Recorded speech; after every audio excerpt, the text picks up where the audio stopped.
Como é? Se apresentando e falando o que o senhor faz. 19 de agosto de 2014, filmagem na Casa do Máximo. Meu nome é Máximo Barro e desde 1953 eu trabalho em cinema. E tive, às vezes, contatos indiretos com meus amigos ou técnicos que eram com que eu me encontrava em laboratórios, que também estavam trabalhando em curtas e longas metragens focalizados dentro da área de Jundiaí. A primeira lembrança que me vem de Jundiaí, eu devo estar com 3, 4, no máximo 5 anos. Meu pai e meu tio eram caçadores. Pelo menos aos domingos eles caçavam, com espingarda, iam dando tiro por ali. E nós fomos para Jundiaí. Havia uma família, que acho que vocês conhecem, que chamava-se Coradini. Eu vejo que o nome agora parece que é Coradim, mas eles eram ligados, ou eram parentes distantes da minha avó, que nasceu em Veneza, minha avó materna, ou eles eram pessoas que se encontraram no Brasil e que eram de uma mesma área, né, de Veneza. Então, foram caçar, eu não sei se era uma fazenda ou era uma chácara desses Coradini, no fim. E a gente chegava de trem, não tinha ônibus naquela época, pelo menos para Itu não tinha, para Jundiaí não tinha. E ali, então, nós descemos da estação ferroviária. Eu não me lembro de como a gente atravessou a cidade, que devia ser uma coisa muito pequena, nos anos 33, 34. E ali nós entramos não era uma picada, era uma estrada relativamente larga até para os moldes da época. Chão batido, aquelas que quando é calor é poeira, e quando é inverno você atola até o joelho. Era aquilo que nós estávamos andando. E de repente, do outro lado, veio uma boiada. Então todo mundo correu para cima da minha irmã, 1 ano mais nova do que eu, e a cercaram, porque ela estava de vermelho. Eu não sei se eles temiam que os bois, que não eram bois, que eram preparados para a cor vermelha, fizeram aquilo lá. Depois, então, o que eu me lembro, eu não me lembro exatamente de como era, se tinha árvores nem nada, mas a única ideia que me vem é a barbárie que foi cometida, não é? Não sei se foi meu pai, meu tio, eles deram um tiro e o pássaro não caiu, ficou pendurado. Então eles deram uma segunda carga. Ali ele tombou, mas ele ainda se debatia. Então um outro tio meu, que não era caçador, correu até ele, tirou o chapéu e abafou o pássaro. Tudo aquilo lá em cima de um pássaro foi uma coisa que... Eu nunca peguei uma arma na mão. Não sei se foi por influência dessas coisas. Essa é a Jundiaí dos meus anos 1932, 33 ou 34, por ali, numa coisa assim.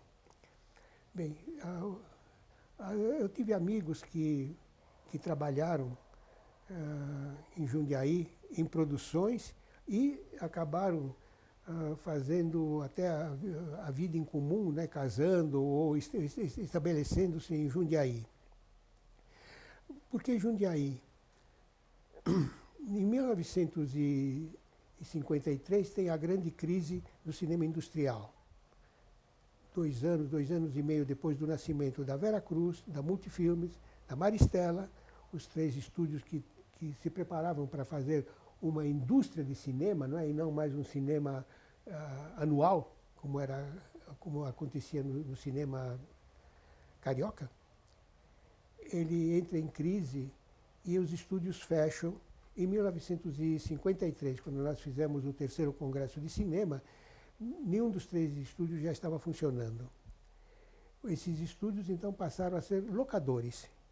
Eles alugavam 1 metro quadrado de estúdio, alugavam câmeras, alugavam refletores, a maioria deles Era lá que a gente, mesmo que a gente fizesse todo o filme com uma reflex, no fim você tinha que sonorizar e ia cair num desses 3 estúdios, porque não tínhamos nenhum outro estúdio decente para você fazer um som dublado, logicamente. São Paulo nunca teve som direto. O Rio de Janeiro tinha som direto, porque tinha atores que falavam como se deve. Em São Paulo, por causa das características estrangeiras dos donos dos estúdios, Zampari, o Maritivelli, o Aldrai, etc., os atores eram franceses, de todas as nacionalidades. O Caiçara, quando foi feito na Veracruz, tinha 27 nacionalidades dentro do filme. Entre técnicos e atores, tinha 27 idiomas diferentes. Era a ONU que tinha lá na coisa, imperava uma ONU. E na Maristela não foi muito diferente, com o Tivelli, tinha muito italiano, enquanto que na Veracruz a preponderância era de ingleses por causa do Cavalcanti, que trouxe ingleses. Depois vieram os italianos. Na Multifilmes, onde eu comecei a trabalhar, também tinha uma grande preponderância de italianos. Havia outras nacionalidades, mas os principais eram italianos. Mas só que na Multifilmes já começava a ter um número relativamente grande de brasileiros, enquanto que nos outros estúdios, a Veracruz não tinha brasileiro. Tinha brasileiro que varria o estúdio, etc., etc., mas nos cargos de importância, direção, fotografia, cenografia, etc., eram todos estrangeiros. Muito certo, porque o Cavalcanti viu imediatamente que nós não tínhamos cinema, tinha que começar do zero. Ao lado de cada técnico, o Cavalcanti colocava 3 brasileiros para aprenderem. Era para substituí-los um dia. Às vezes porque eles não serviam, e às vezes porque o Brasil não servia para eles. Eu falei com um deles que, quando foi contratado na Inglaterra pelo Cavalcanti, ele foi até o do Brasil, a Embaixada Brasileira, e a custo tinha uma pessoa que falava português. Dos que atendiam, só um falava português, os outros falavam inglês. Aí essa pessoa que falava português disse: como é que eu aprendo a língua? Ela disse: olha, o senhor tem uma loja não sei onde, o senhor compra discos. Mas era em português, não era em brasileiro, com sotaque português, claro. E ele foi para casa, pôs aquele disco, e ele disse: nunca vou aprender essa língua. Morreu aqui. É um grande técnico de som. Abriu um estúdio de som até. Então,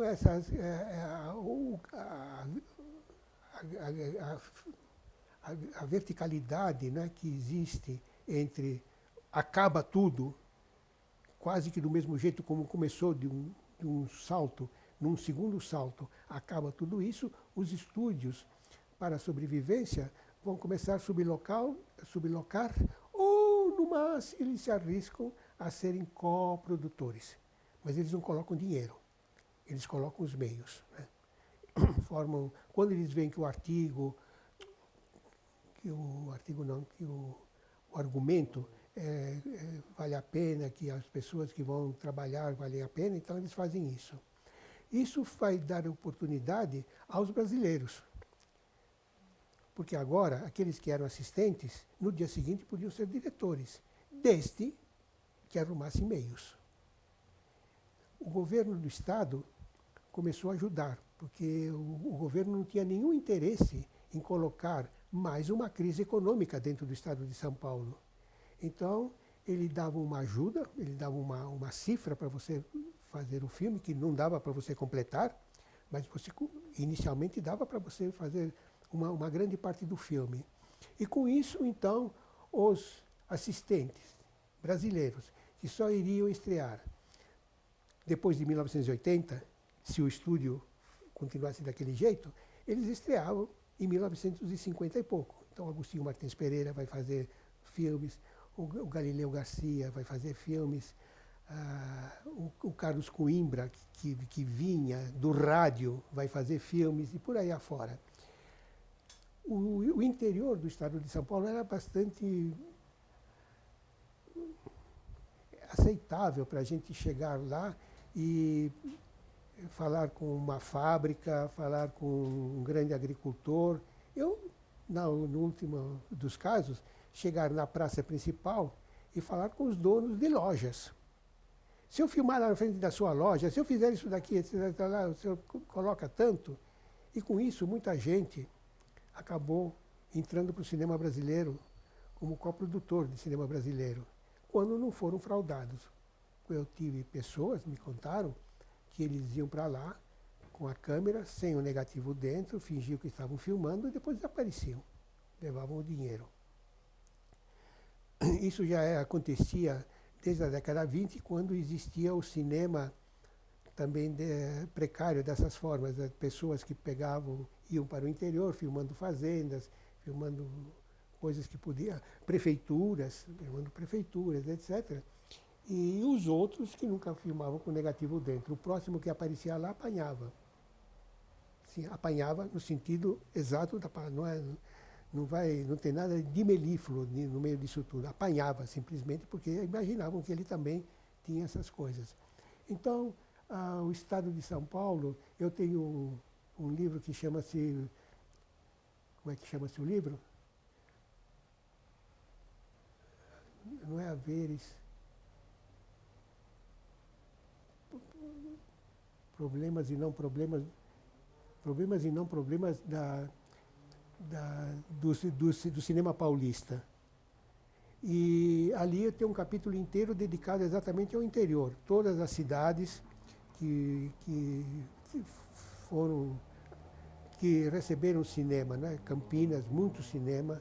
Ribeirão Preto, muito cinema. Santos, muito cinema, porque era um local bem próximo aqui, não é?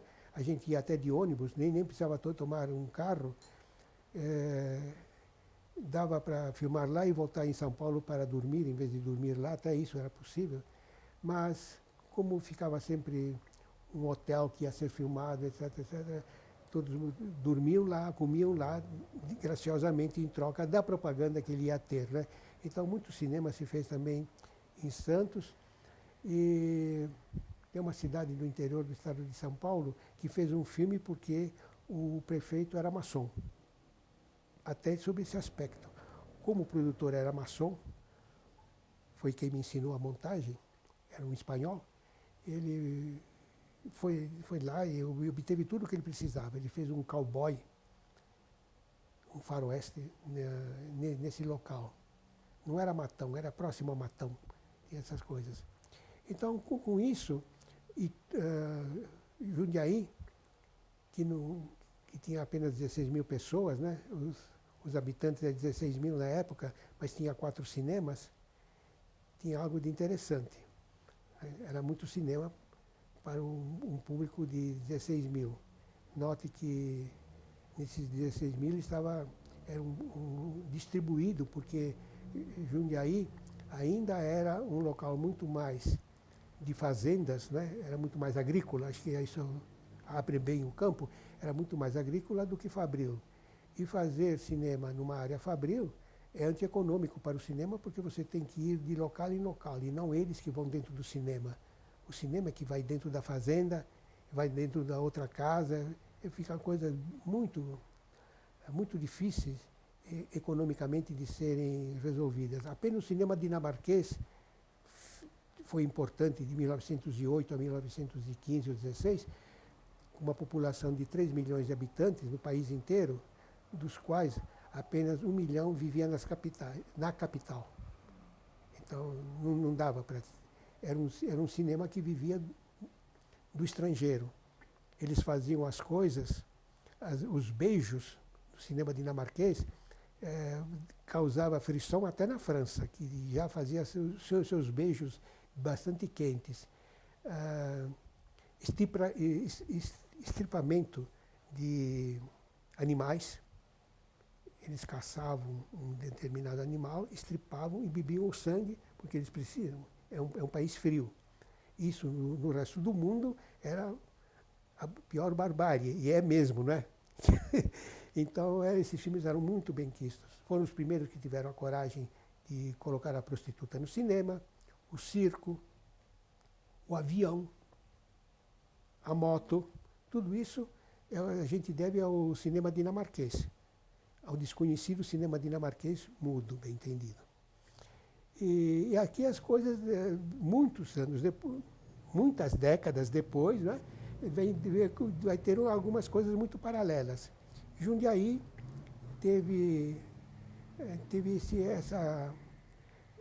esse núcleo, né, formou um núcleo que possibilitou o ingresso de 3 ou 4 longas-metragens e muitos curtas, muito jornal cinematográfico e muito documentário. Creio, eu estou falando a palavra muito, né, estou colocando o adjetivo, porque eu ouvia falar de muitos que tinham, sempre estavam colocando Itu no meio, Itu, Jundiaí no meio dessa coisa. Eu montei um filme do Coqueu, de 10 minutos, que ele estava fazendo para a prefeitura. E era sobre sambaquis, que eu acho que vocês ignoram que existe sambaqui. Ou existiu, não sei o que fizeram, que espécie de prédio de 35 andares puseram em cima do sambaqui, mas existia sambaqui. Ele filmou isso. Eu montei o filme. E a ideia, ele disse, Máximo, você tem que montar de graça, porque todo o filme, excetuando Sakodak, todo o resto foi de graça, porque é uma espécie de cartão de visita. Eu vou mostrar isso para o prefeito, quem sabe eu receba agora o que a prefeitura quer mostrar dentro do cinema, as obras da prefeitura dentro do cinema. Parece que ele não conseguiu. Ele nunca mais voltou a falar comigo sobre isso. Então existiu também um curta-metragem sobre esse assunto. Os assuntos todos filmados, pelo que às vezes eu via um ou outro copião quando eu trabalhava, quando eu ia montar os meus filmes no laboratório Bufanti, quase todos eles eram faroestes. Chapelões, cavalos, tiro, perseguição, tesouro roubado, né? Bandido que assaltava a fazenda, matava a filha do dono, o dono ia fazer vingança. Aquilo tudo que era norma do cinema do faroeste americano, era o que eles faziam. Tanto que o Júlio Robácio, quando foi fazer o filme dele, A Lei dos Fortes, ele fez uma sátira. Quer dizer, estávamos no último estágio, quando tudo vira brincadeira. Era uma sátira. No meio do argumento estava o Persão. E o Persão, em 70, mas em 80, ele faz Panca de Valente, que também é uma sátira, quem sabe se não é até o mesmo argumento. Abordando exatamente esse aspecto, já cheio de fazer aquilo a sério, agora vamos esculhambar com o gênero, né? Então, faz aquele negócio que dá um tiro, não sai a bala, às vezes sai uma bandeirinha escrita Bang, né? E vai por aí. Tudo aquilo que podia ser um esculacho foi feito também das coisas. E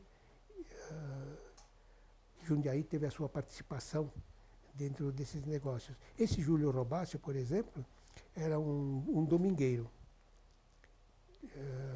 Atores e técnicos trabalhavam em São Paulo a semana inteira em coisas diversas. A minha namorada era a bandida do filme. Ela ainda era aluna do Museu de Arte de Interpretação e já estava trabalhando nesse filme. Elas saíam no domingo de manhã, não sei a que horas, chegavam lá, filmavam até o momento que tinha sol, voltavam para São Paulo. Na segunda-feira, eu ouvi a conversa do Júlio Robácio com o seu Seguir, que era um francês que tomava conta do laboratório técnico, e eles conversavam sobre os problemas que ele tinha tido no domingo, tal sequência, não sei se vai dar certo, porque tinha pouca luz, o diafragma. Eu via conversas desse gênero sempre na segunda-feira, quando era revelado, e logo em seguida era copiado, né, para começar a pré-montagem. A maneira como as coisas foram feitas, vem que elas foram bastante precárias, exatamente como foi todo o cinema paulista nesse momento, de empréstimos de governo do Estado. Esses filmes que foram feitos em Jundiaí, eu duvido que tenham recebido algum tostão. Duvido. Mas, com esses empréstimos, o Walter Cury fez o seu primeiro filme, o Roberto Santos fez O Grande Momento, o Galileu Garcia fez uma adaptação de um livro do Afonso Schmidt. A Aurora Duarte, que vinha do Nordeste, tinha feito o filme do Cavalcante no Nordeste, veio para São Paulo e ficou por aqui. A Aurora Duarte está viva, ela mora aqui na Praça da República. Eu posso dar o telefone dela depois, falem em meu nome. Ela filmou o filme do Carlos Coimbra.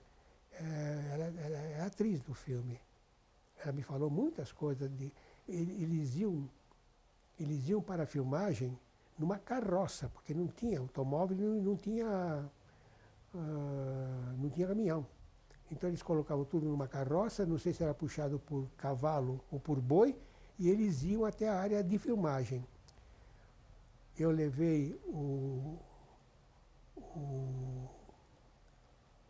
Carlos Coimbra no Museu da Imagem do Som para dar um depoimento, e tanto ele quanto o Tony Rabatoni, que era outro que também trabalhava na área de fotografia, eles me disseram, olha, eu tinha certeza sempre que aquele dia que eu acordava era o último dia de filmagem. No dia seguinte a gente não teria mais dinheiro, o filme ia ser interrompido. Mas mesmo assim eles foram postergando o dia e eles chegaram a filmá-lo inteiramente lá na coisa. Não sei como eles ficaram hospedados, é por isso que é importante falar com a viúva, quem sabe ele tenha contado para ela. As únicas informações que a gente vai ter é através disso. Não sei agora o que mais restaria falar. Como que, nessas pesquisas que o senhor fez, então, a respeito do cinema do interior, o senhor disse que chegou até o Museu Histórico, onde foi buscar informações sobre o cinema de Jundiaí. O senhor já tinha conhecimento desse filme que tinha sido feito lá? Já tinha ouvido falar da questão da Jundiaí? Sim, sim. Teve também esse tema do mar, né, que foi uma produtora que veio antes até, o seu Rolondeiro estava comentando ontem. Tiveram duas produtoras antes da Jundiaí, que na verdade eram as mesmas pessoas, mas eles fizeram dois filmes também, Cavaleiro Intrépido e mais um outro. E eu queria saber se o senhor dissesse como que se o senhor já conhecia, que tipo de informação o senhor obteve. É bom falar sobre o Cavaleiro Intrépido, porque é nada do que vocês estão pensando e nada do que eu pensava, né? Quando eu via os livros de história, né, dos anos, eu via falar em Cavaleiro Intrépido e tinha a equipe técnica, os atores, etc. E depois sumia. Quando pedia informação para as pessoas de lá, ninguém sabia, mas eu já estava com 2 décadas de diferença entre o momento que eles fizeram o filme e o momento que eu virei pesquisador de cinema. Então isso fez com que, ou por morte, ou por esquecimento, sei lá, esse filme tivesse esquecido. De repente, alguém me dá o telefone da pessoa que tinha feito o filme. E eu telefono. Ele estava morando em Tocantins. Era uma época que, para você falar aqui de São Paulo com a próxima esquina, era um dinheiro alto, o telefone era muito caro. Quando ele ouve, eu disse que o meu nome, eu disse que eu era de São Paulo, e ele disse, mas você está me procurando para falar daquele filme? E ali, então, ele começou a me dizer como é que tinha sido feito. Também era um filme domingueiro, em 16 milímetros, mudo, e teve uma só projeção, não sei em qual dos cinemas de lá. Então, no palco ficou ele explicando, o filme era mudo, ele explicava a história. Do outro lado tinha uma pessoa com violão ou num piano que fazia o acompanhamento, e deve ter sido uma grande farra, porque quando aparecia alguém na tela que estava dentro da sala, a Mariquinha lá nas casas, lembra que ela se escondeu, e ficava um longo bate-papo, né, falando de todas essas coisas que estavam acontecendo. Então, muito cuidado com esse filme, né, que ele era quase que um filme familiar, feito por uma pessoa que gostava muito de cinema e só podia fazer de cinema nesse estilo, em 16 milímetros. Que eu duvido que aquilo tenha sido feito com negativo, acho que foi feito com reversível, que era muito mais barato, né? Mas também o reversível exigia um técnico de alta qualidade, porque não podia errar. errando em negativo, ia para o laboratório, né, dava sempre alguma arrumada e muito bem. Mas o reversível era reversível, né? Saía de um lado, entrava do outro e não havia nenhuma dessas possibilidades. Então, não sei tecnicamente o que dava. Naquele momento que eu falei com a pessoa, ele não mais tinha esse material. Não sei se ele não levou, porque ele migrou durante o período dos militares e deve ter ganho uma fazenda, deve ter ganho alguma coisa em Tocantins. Senão ele não ia morar naquela área, né? O recém-inaugurado, colocado no mapa, né? Tocantins. Isso precisa ter muito cuidado, então. E sobre o Crepúsculo de Ódios e essa movimentação? O Crepúsculo do Ódio, eu tinha um colega, o Carlos Coimbra era muito meu amigo, o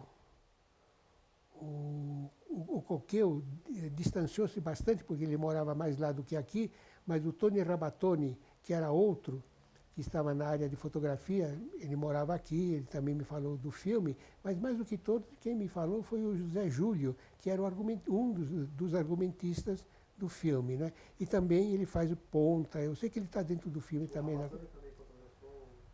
Olha,